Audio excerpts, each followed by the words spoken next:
Assalamualaikum warahmatullahi wabarakatuh.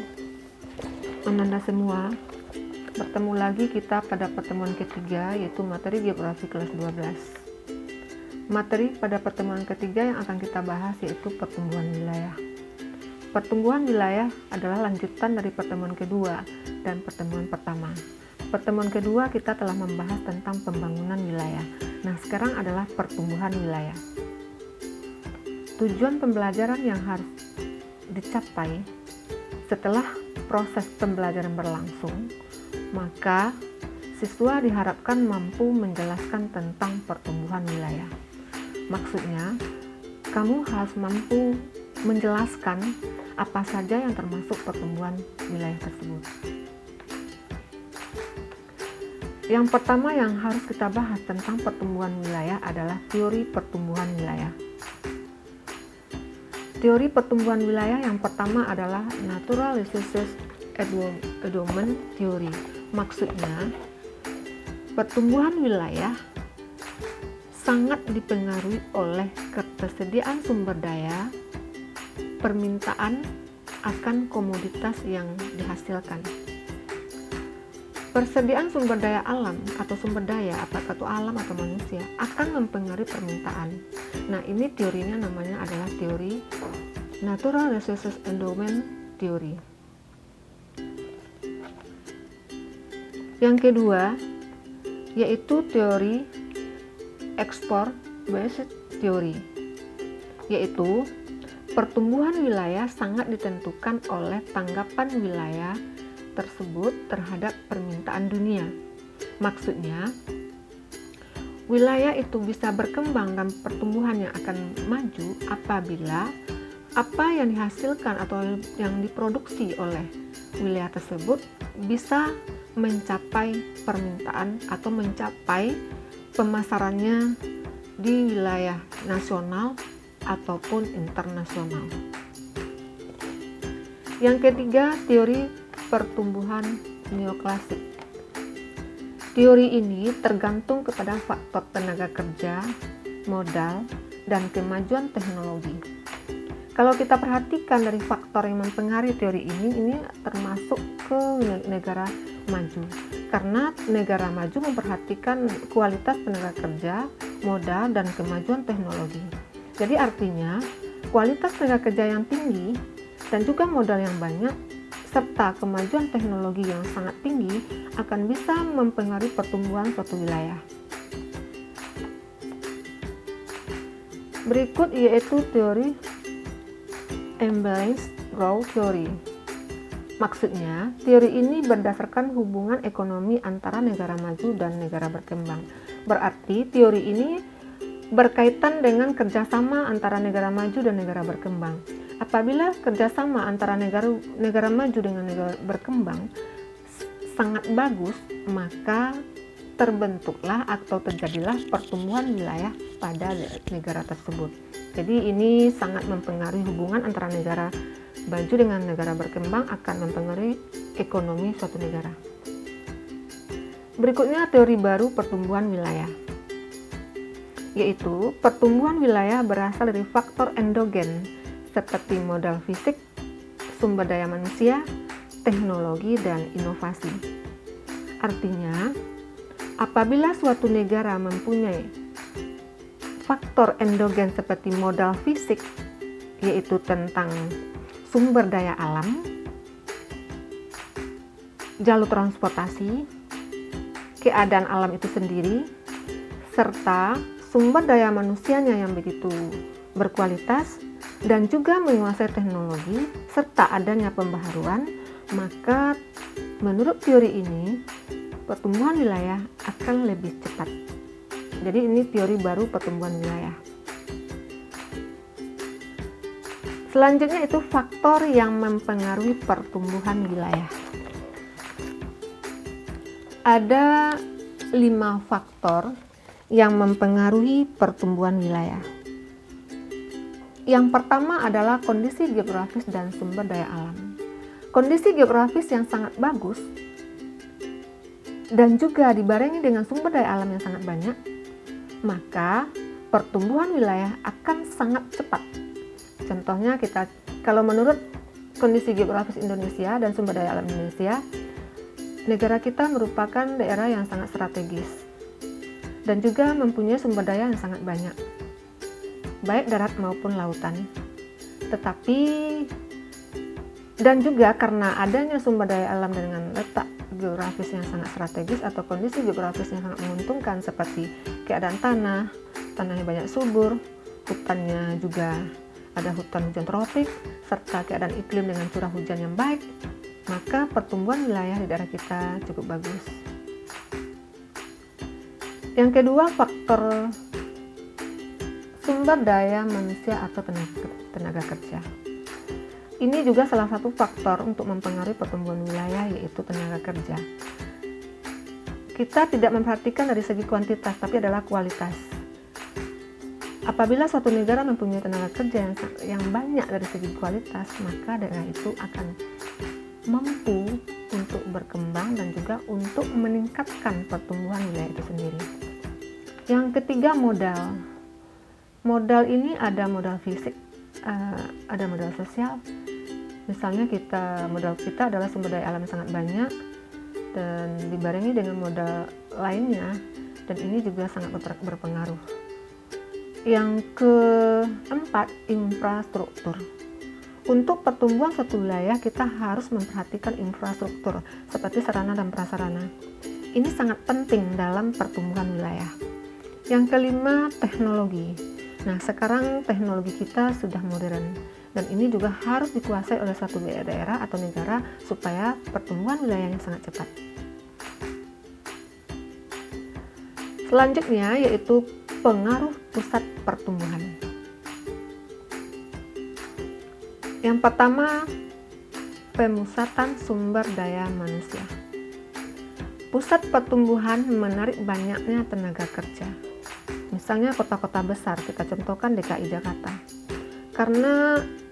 Kenapa wilayah DKI Jakarta jumlah penduduknya sangat banyak? Karena disebabkan oleh banyaknya lapangan kerja pada daerah itu. Jadi artinya pemusatan sumber daya manusia akan berpengaruh terhadap pertumbuhan menarik banyak tenaga kerja. Yang kedua yaitu perkembangan ekonomi. Ini juga berkaitan tentang perekonomian. Perekonomian di pusat pertumbuhannya terus meningkat. Memang daerah-daerah pusat kota, pertumbuhan ekonomi selalu meningkat karena di situ banyak lapangan kerja dan tenaga kerja yang banyak menghasilkan. Yang ketiga, perubahan sosial budaya. Akulturasi budaya, informasi antar daerah semakin meningkat. Akulturasi atau kebudayaan berubah-ubah dan juga berpengaruh akibat adanya perkembangan teknologi.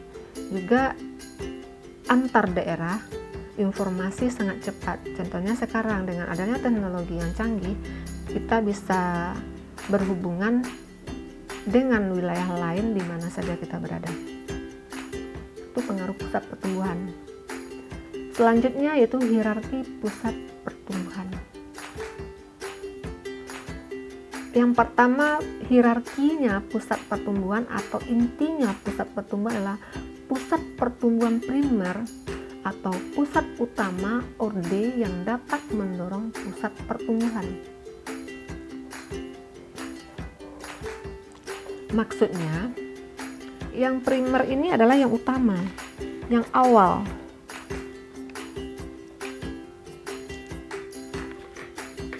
Atau pusat utama yang dapat mendorong pusat pertumbuhan. Wilayah pusat bisa mempengaruhi pusat-pusat sekitarnya. Ini juga berkaitan dengan teori sentral, teori pembangunan yaitu sentral. Karena daerah sentral bisa mempengaruhi daerah pusat atau daerah sekitarnya. Apabila daerah pusat atau pusat pertumbuhan bisa mempengaruhi daerah sekitarnya, maka pertumbuhan wilayah semakin meningkat. Yang kedua, pusat pertumbuhan sekunder adalah pusat subwilayah, bahagian dari wilayah itu yang kerap dibentuk untuk mengembangkan subwilayah yang jauh dari pusat utama. Jadi daerah-daerah yang telah tumbuh pada daerah sekitar pusat akan terbentuk lagi subwilayah, dan juga ini akan menguntungkan daerah-daerah yang jauh dari pusat atau daerah-daerah yang sangat jauh dari wilayah tempat atau wilayah perkotaan, misalnya daerah-daerah terpencil. Jadi dengan adanya subwilayah pertumbuhan sekunder, maka bisa meningkatkan pertumbuhan pada daerah-daerah seperti itu. Yang ketiga yaitu pusat pertumbuhan tersier. Ini menjadi titik pertumbuhan bagi wilayah. Pengaruhnya untuk menumbuhkan dan memelihara kedinamisan terhadap wilayah pengaruh yang dipengaruhinya. Maksudnya, yang tersier ini daerah itu mampu mempengaruhi daerah yang sekitar itu dan juga bisa mempengaruhi daerah lainnya atau saling mempengaruhi satu sama lain. Ini hierarki pusat pertumbuhan.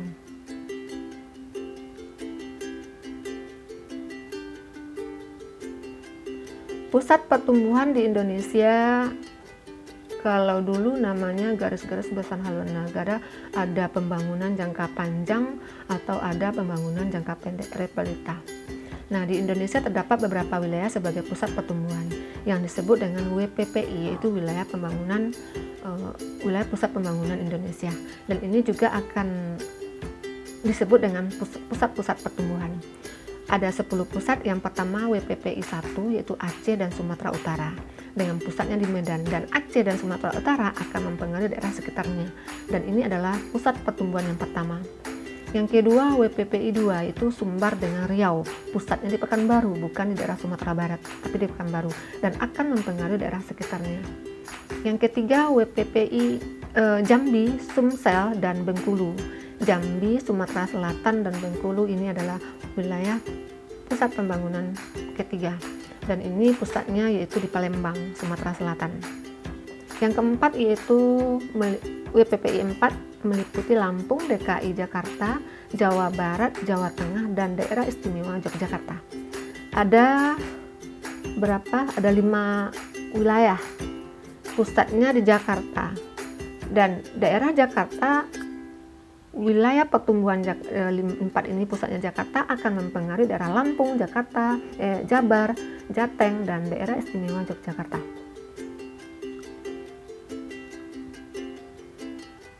WPPI 5 meliputi Jawa Timur dan Bali. Karena tadi Jawa Tengah sudah termasuk WPPI 4, Jawa Timur dan Bali merupakan satu WPPI, dan nanti pusatnya adalah di Surabaya, dan daerah ini akan mempengaruhi pembangunan pada daerah Jawa Timur dan Bali. Yang keenam, Batam dan Kalimantan Barat. Batam atau Kepri ini dengan Kalimantan Barat, pusatnya di Pontianak. Jadi daerah ini akan melaksanakan pusat pembangunan dan mempengaruhi daerah Batam dan sekitarnya serta Kalimantan Barat. Yang ketujuh, Kalimantan Tengah, Kalimantan Timur, dan Kalimantan Selatan. Berarti Kalimantan Utara belum terbentuk, dan pusatnya di Kalimantan Selatan. Nomor 8 yaitu NTT, NTB, Sulawesi Selatan,